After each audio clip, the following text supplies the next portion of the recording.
आप में से कितने लोग हैं जो बहुत एक्साइटेड हैं आज के सेशन को लेकर के? तो अब मैं जैसे ही आपको नाम बताऊंगा उनका, जो हमारे आज के गेस्ट हैं, तो आपका जो एक्साइटमेंट लेवल है वो और बढ़ जाएगा। ये बताने से पहले कि गेस्ट कौन है, मैं आपको थोड़ा सा बताता हूँ YouTube के बारे में। YouTube में क्या है कि पूरे वर्ल्ड की अगर बात करी जाए तो करोड़ों चैनल्स हैं जो अलग अलग जॉनर्स में हैं, अलग अलग कैटेगरीज में हैं। उसमें से दो बड़ी कैटेगरीज हैं, मोटिवेशन और एजुकेशन। पूरे वर्ल्ड में जो वर्ल्ड का नंबर 1 मोटिवेशन चैनल है वो मेरा है, और जो वर्ल्ड का नंबर 1 एजुकेशन चैनल है किसी इंडिपेंडेंट क्रिएटर का, वो उनका है, जो कि हमारे गेस्ट हैं। उनके 17 मिलियन से ज्यादा सब्सक्राइबर्स हैं। Please give an energetic and warm welcome to the one and only Khan sir.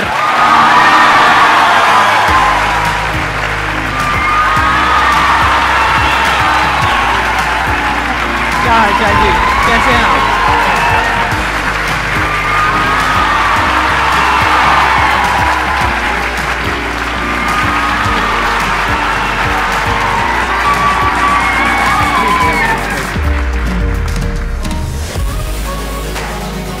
इससे पहले कि ऑडियंस आपसे कुछ पूछे या इंटरेक्ट करे, मेरे माइंड में एक क्वेश्चन है आपके जी। जो बच्चे हैं वो आपके इतने दीवाने क्यों हैं, इतने पागल क्यों हैं आपके पीछे? मतलब मेरे कमेंट सेक्शन में भरा पड़ा था, खान सर कब आएंगे, खान सर कब आएंगे। मतलब ऐसा क्या जादू कर दिया आपने बच्चों को?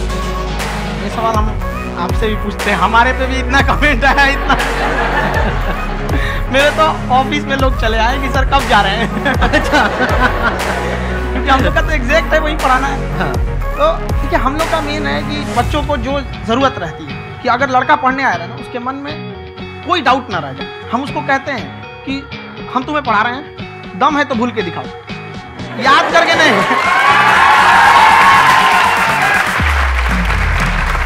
मतलब जिस प्राइस पॉइंट पे पढ़ा रहे हैं, आई थिंक वो सबसे कम है, वो बहुत ही कम है। सर ये जो फीस का कल्चर है, ये हमारा इंडियन कल्चर है। हमारा इंडियन कल्चर गुरु दक्षिणा है, उस हिसाब से वो सही है। ऑक्सीजन जैसे जिंदगी के लिए जरूरी है, वैसे एजुकेशन जरूरी है। वो ये नहीं कर सकता है कि पैसे की वजह से वो खान सर यहाँ पे लौट। क्या बात है। मैंने देखा कि आपका ये जो चैनल है ये पिछले 3 साल के अंदर अंदर ही ग्रो किया है। हमको जब चैनल शुरू हुआ तो एक दिन में हम 4-5 वीडियो बनाए। एक तो हमको कुछ आता, आज भी नहीं आता इतना, तो हम देख के कैमरा तो हम कंफ्यूज हो गए, बाप रे। तो हम एक ही दिन में वीडियो शूट किया, पढ़ाने वाला टॉपिक था। हमको उसके बाद कभी वीडियो नहीं, 6-7 वीडियो एक ही बार शूट कर लिए। और एक जो थे जिनका कैमरा वगैरह था, मेरे पास कैमरे भी नहीं थे उस टाइम, और कैमरा 35,000 का था। तो 6 महीना इसी में लग गया, जो 35,000 इसी में फंस जाएगा। तो उनके कैमरे से शूट किए, उन्होंने कुछ चार्ज लिया, उसके बाद हम छोड़ ही दिए। लॉकडाउन लगा, तब हम क्या कैसे पढ़ाएंगे? वो तो 1 दिन 2 दिन करते करते अचानक लंबा हो गया। तब हमको लगा, याद आया कि ओहो मेरा एक चैनल भी है वहाँ पे। तो उस समय उस पर लगभग 30,000 सब्सक्राइबर हो चुके थे। तो जैसे लॉकडाउन लगा तो उस पर पढ़ाना चालू किया, और पता नहीं क्या लोगों को पढ़ाई में इतना इंटरेस्ट आ गया कि आपका स्टाइल ऐसा है थोड़ा सा। आप आई थिंक पढ़ाई के साथ साथ में जो बीच बीच में आप थोड़ा बहुत छोड़ते रहते हैं ना, मतलब जो एंटरटेनमेंट चलता रहता है। ये बात हम देखिए, जब हम गुलाम थे ना, तो अंग्रेजों ने एक चाल चला था कि भारत को हम फिजिकली गुलाम रखेंगे 100-200 साल, मेंटली 1000 साल कर देंगे। उन्होंने पढ़ाई का मॉडल चेंज कर दिया। उन्होंने ऐसा डिजाइन किया कि टीचर की रिस्पांसिबिलिटी है वो पढ़ा के चला गया। टीचर की रिस्पांसिबिलिटी यहाँ खत्म नहीं हो जाती। पढ़ाना तो कोई भी पढ़ा सकता है, टीचर की इससे बड़ी रिस्पांसिबिलिटी होती है उसे समझाना। वो समझा कि नहीं समझा।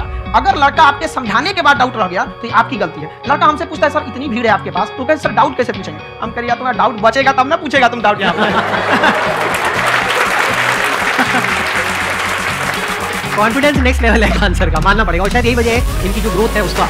किसी ने शायद सपने में भी नहीं सोचा होगा कि पिछले 2 साल के अंदर अंदर जो आपके चैनल की ग्रोथ हुई है, जैसे आप खुद ही बता रहे हैं कि लॉकडाउन के टाइम पे आपके 30,000 के करीब सब्सक्राइबर्स थे, आज की डेट में 17 मिलियन है। और मेरा एक क्वेश्चन और है, इससे पहले कि ऑडियंस में से आपसे कोई क्वेश्चन पूछे, कि कई बार आप ऐसे भी टॉपिक्स टच करते हैं जो थोड़े कंट्रोवर्शियल है या थोड़े से सेंसिटिव है, जिसके ऊपर बात करने की हिम्मत आई थिंक बहुत ही कम लोगों में है। तो आपको कभी ये नहीं लगता है कि कहीं ज़्यादा तो नहीं हो रहा है, इसको थोड़ा रोक देते हैं, थोड़ा कम कर देते हैं? क्योंकि कोई लाइन ही नहीं है वैसे तो बोलने को, तो आप कुछ भी बोल दो, कितना भी बोल दो। वो ये कंट्रोवर्सी बहुत बार। एक्चुअली बचपन से हमको फौज में जाना है, और फौज वालों के लिए ये सब मायने नहीं रखता। उसको करना है मतलब करना है, तुम सामने कुछ भी रहो, डजंट मैटर। और मैंने YouTube पे देखा कुछ वीडियोस में कि आपका जो इंस्टीट्यूट है वहाँ पर आज से कुछ साल पहले कुछ बम गिरे थे। कुछ गिरे थे, कुछ तो बहुत सॉलिड जगह गिरा था, पता नहीं वो। मतलब आपके आसपास? हाँ, बम को भी पता है कि टीचर की इज्जत किया जाता है। क्या बात है, क्या बात है। मैं समझ पा रहा हूँ कि ये आपके अंदर जो एटीट्यूड है कहाँ से आ रहा है, क्योंकि आप बचपन से ही फौज में जाना चाहते थे, तो आप जंग के मैदान में ही खड़े हैं एक तरीके से। बस फर्क ये है कि आपके हाथ में कलम है, हथियार ना हो। हथियार से एक आदमी की जान जा सकती है, कलम से बहुत ताकत है। शिक्षा एक ऐसा हथियार है, हर कुरीतियों से लड़ सकता है, हर तरह की समस्याओं से। और ये एक ऐसा हथियार है, मेटल डिटेक्टर में भी नहीं पता।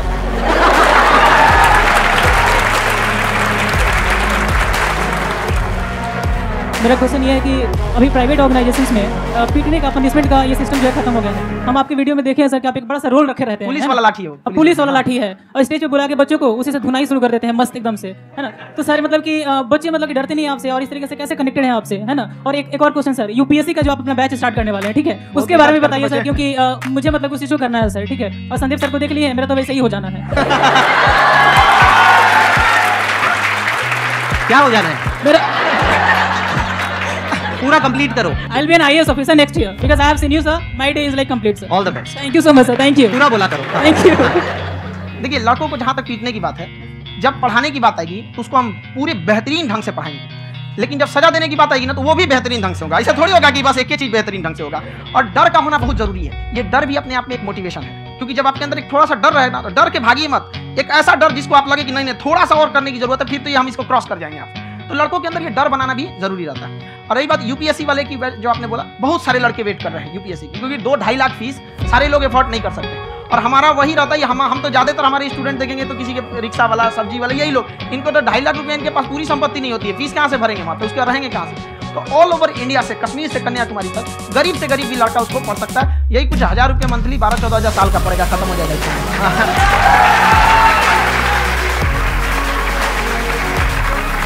ये जो डंडे वाली बात इन्होंने कही, ये सच है? मतलब आप सच में एक डंडा रखते हो? पुलिस चाहिए और मारते हो?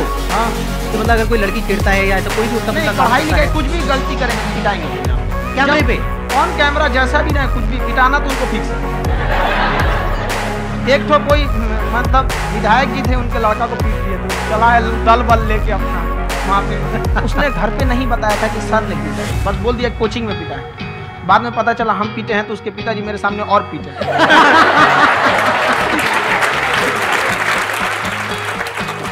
सर आपका सबसे बड़ा डर क्या है, आप दोनों का? फौजी को डरे नहीं लगता है, बाकी अफसर से पूछिए। आज के सेशन से पहले कोई डर नहीं था, लेकिन अब मुझे इनकी डंडे वाली कहानियां सुन करके डर लग रहा है कि कहीं मैंने गलती से कुछ बोल दिया और इन्होंने कहीं पीछे कुछ रखा हुआ है, और यही आ करके अगर इन्होंने मेरी पिटाई कर दी तो बहुत बुरा हो जाएगा। तो इसलिए हमको थोड़ा डर लग रहा है।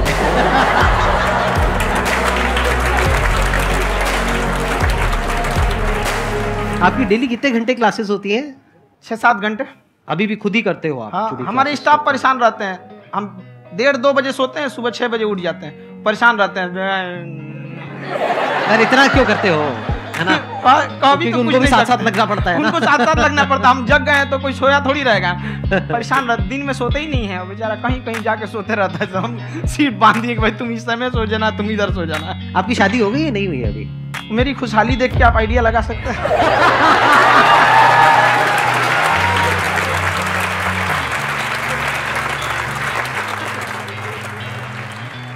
First of all I would like to say sir thank you so much to you and to your team कि आपने मुझे यहाँ आने का मौका दिया।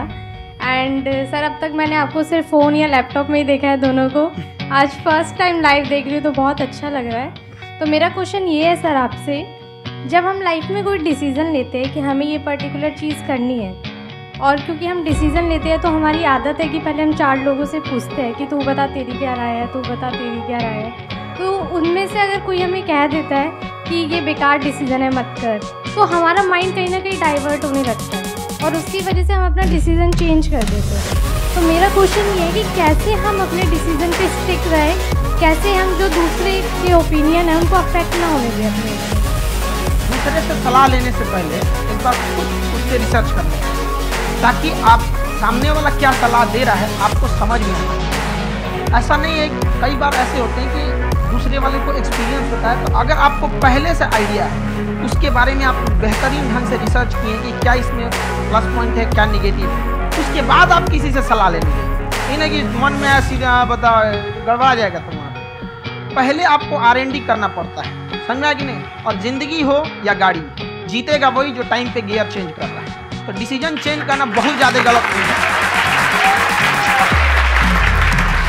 इन्होंने बहुत अच्छी बात कही है, और मैं इसी बात को थोड़ा सा और ऐड ऑन करूँगा कि ये जो आपने कहा ना कि अपने डिसीजन को स्टिक कैसे रखें, ये कोई अच्छी क्वालिटी नहीं है, क्योंकि टाइम टू टाइम आपको अपने डिसीजन को चेंज करना होता है। जैसे आपने 4 लोगों से डिस्कस किया, कोई इंसान कुछ पॉजिटिव बोल रहा है, कोई नेगेटिव बोल रहा है, उससे फर्क नहीं पड़ना चाहिए। डिपेंड ये करता है कि वो जो बोल रहा है उसका बेसिस क्या है। क्या वो किसी नॉलेज या एक्सपीरियंस के बेस पे बोल रहा है, या ऐसे ही कुछ भी बोल रहा है? ऐसे ही बोल रहा है तो फिर उसकी बात पे ध्यान क्यों दे रहा है? अगर किसी नॉलेज या एक्सपीरियंस के बेस पे बोल रहा है, फिर चाहे वो पॉजिटिव बोल रहा है चाहे नेगेटिव बोल रहा है, दोनों ही मायने रखता है। उसके बाद में रिसर्च करनी है, और फिर रिसर्च करने के बाद में फाइनल डिसीजन अपना खुद का होना चाहिए। अब वो डिसीजन उससे अलग भी हो सकता है जो आपने पहले लिया था, और वो सेम भी हो सकता है। सर मेरा क्वेश्चन दोनों से है आपसे, how to deal procrastination and laziness. हमारा ब्रेन है ना, ये बहुत आलसी टाइप का, इसको आराम खोजना पसंद है। अब थोड़ा सा भी आप इसको आराम की ओर लेके चलेगा ना, तो फिर उधर ही रहेगा। आप सोचेंगे 10 मिनट आराम कर लेते हैं ना, तो 10 मिनट 2 घंटा बना देगा। उसको टॉर्चर कीजिए, चल 10 मिनट बाद में। उसको आप उस पर हावी में, वो कह रहा है कि हमको आराम चाहिए, आपको हाँ आराम मिलेगा, पहले काम फिर मिलेगा आराम। तो आप उसके हिसाब से मत चल। आपका मन कर रहा है थोड़ा सा देख लेते हैं, कोई नोटिफिकेशन आया, आप कोई काम कर रहे हैं, क्यों पहले काम कर लीजिए, बाद में देखिएगा ना नोटिफिकेशन। आप हावी मत होने दीजिए यहाँ पे। अगर आप 5 मिनट भी थोड़ा सा लूज पड़े ना, थोड़ा सा कमर सीधा कर लेते हैं, 2 घंटा बर्बाद कर दिया आपको। हावी मत होने दीजिएगा उसको अपने ऊपर। प्रोक्रेस्टिनेशन को तोड़ने का एक ही तरीका है, सबसे छोटे लेवल पे ले जा करके उस गोल को तोड़ दो। यानी वो गोल बहुत बड़ा है, उसको ब्रेक डाउन करो, उसके सबसे पहले स्टेप पे आ जाओ कि उसको अचीव करने का सबसे पहला स्टेप क्या है। जैसे गाड़ी चलाना सीखना है, उसका सबसे पहला स्टेप क्या है। अगर घर में कोई नहीं है सिखाने वाला या सिखाने वाली, तो बाहर जा करके जो गाड़ी का ड्राइविंग स्कूल है उधर जा करके पैसे दे दो। अब फंस गए ना, तो फंसा दो। दिमाग ये लगाओ कि अपने आप को कैसे फंसाया जाए। जब हम फंस जाते हैं ना, तो फिर हमको वो काम करना ही पड़ता है। Then there is no looking back. जब तक आप सोच रहे हो तब तक सोच रहे हो, उसको बोलते हैं पैरालिसिस और पैरालिसिस। आप सोचते चले जा रहे हो अपने माइंड में, मैं ये करूँगा, वो करूँगा, वो करूँगा, वो करूँगा, और प्रोक्रेस्टिनेट हो रहा है, वो चीज़ टलती चली जा रही है। तो उसको छोटे छोटे लेवल पे ब्रेक डाउन करके उसको कर दो, दैट इज नंबर 1। और जैसे ही करना शुरू करते हो, कोशिश करो कि उसको जब तक कि आप सही से नहीं कर लेते हो, उसको छोड़ना नहीं, तो आपकी लेजीनेस भी खत्म हो जाएगी। कई लोगों को तो हमने देखा है जो सप्ताह में कुछ भी नहीं करता, वो भी संडे को आराम कर रहा है।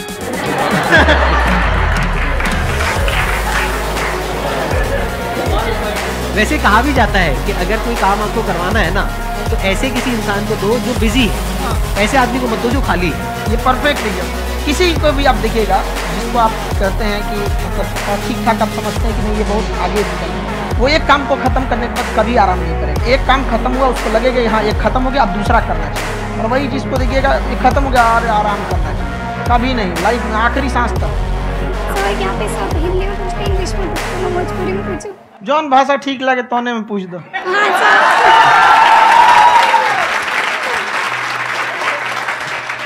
सर ये पूछे के चाहते नहीं कि जैसे हमने के पढ़ाई करे निशान, तो कभी कभी डेली टारगेट्स जो होला वो कंप्लीट ना होला।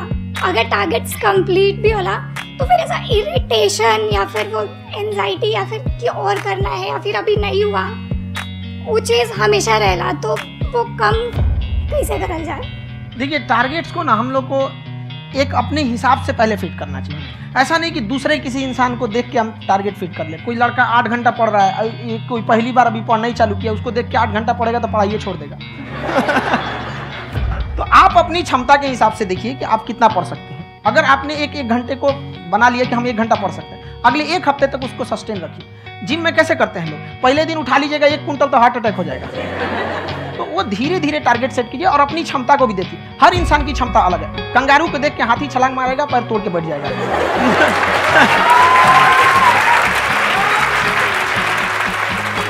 अब संदीप सर का मोटिवेशन देख के इसका मतलब क्या कि ट्रेन के आगे खड़ा हो जाएगा, ढकेल देंगे तुमको। हालांकि ऐसा कर देते हैं, लेकिन ऐसा करिएगा लोग नहीं, क्षमता पता होना चाहिए। आपके अंदर एंजाइटी हो रही है कि मैंने कर तो लिया है, आप ये नहीं कह रहे कि मैंने कुछ भी नहीं किया है फिर मेरे को एंजाइटी हो रही है। आप ये कह रहे हो मैंने काफी कुछ कर लिया है फिर भी एंजाइटी हो रही है कि कहीं कुछ छूट तो नहीं गया है।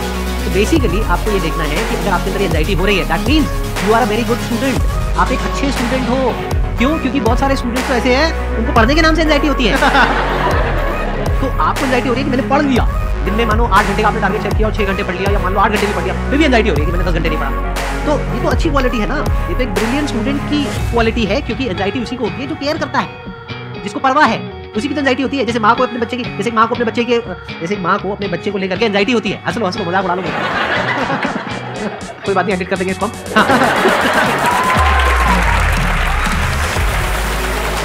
जैसे एक माँ है, उसको अपने बच्चे को लेकर के एंजाइटी होती है, थोड़ी सी तबियत खराब हो गई, उसको एंजाइटी होती है, बच्चा ठीक भी है, डॉक्टर को नहीं होती है, क्योंकि माँ को बच्चे से प्यार है। तो दैट मीन्स कि आप अपनी पढ़ाई को लेकर के सीरियस होते हैं, वजह से आपको एंजाइटी हो रही है, विच इज नॉर्मल। जहाँ पर प्यार मोहब्बत होती है वहाँ पर थोड़ी बहुत एंजाइटी तो होती है ना। समझ रहे हो ना मैं क्या कहना चाह रहा हूँ? आप लोग समझ रहे हो ना मैं कहाँ जा रहा हूँ? जब वो किसी और से बात करती है तो एंजाइटी होती है ना।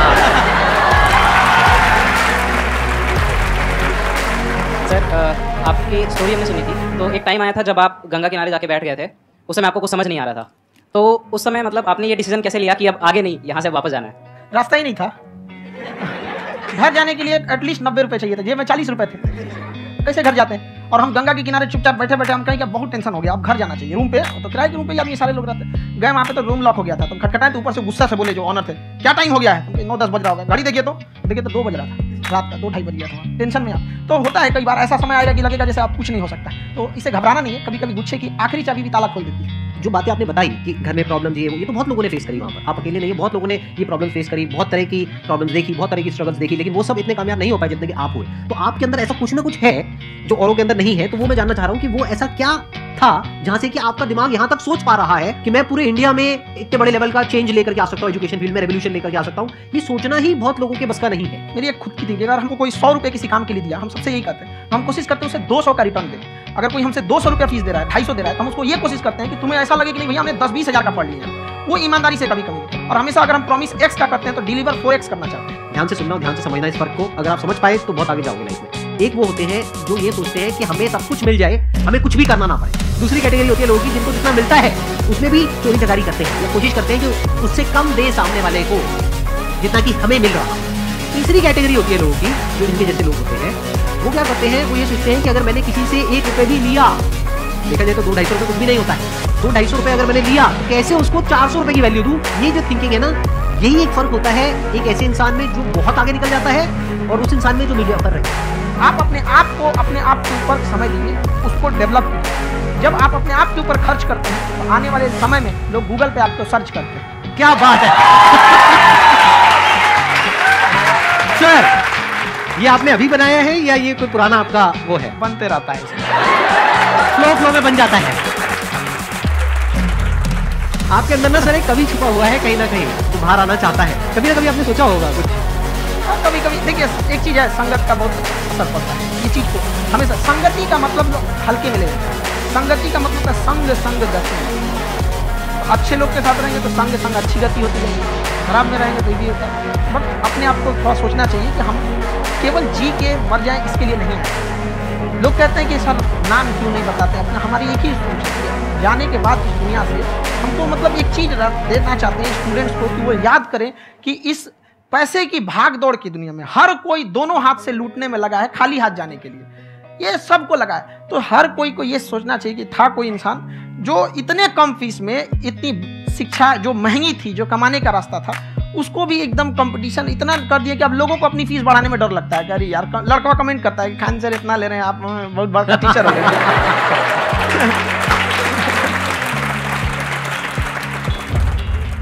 खान सर की एक क्लिप है, ये समय और समझदारी में बहुत फर्क होता है। अगर समय रहते समझदारी आ गई तो इंसान कामयाब हो गया, लेकिन अगर समय चला गया फिर समझदारी आई फिर तो बेकार है। तो सर मतलब कुछ आपको ऐसी चीज़ लाना चाहिए जो मतलब बच्चों जो तैयार हो रहे हैं उनको ये चीज़ें मतलब एंड टाइम पे दिखे। समझ रहे हैं मेरी बात? नहीं समझ?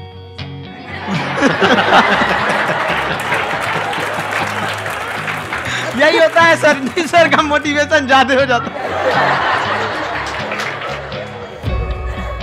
जब आप स्ट्रगलिंग फेज में हैं तो कम से कम चीज़ों को अपने ऊपर खर्च कीजिए, ज़्यादा से ज़्यादा सीखने में खर्च कीजिए। अगर आपको राजा बनने का शौक है तो गुलाम की तरह मेहनत करना सीखिए, सब राजा बनना।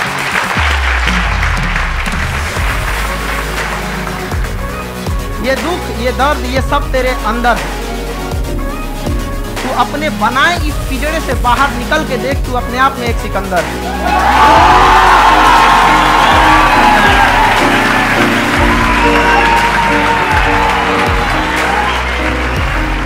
Thank you so much, sir, for coming. बहुत मजा आया मेरे को आपके साथ में इंटरेक्ट करके। आई एम श्योर आप लोगों को भी बहुत मजा आया होगा।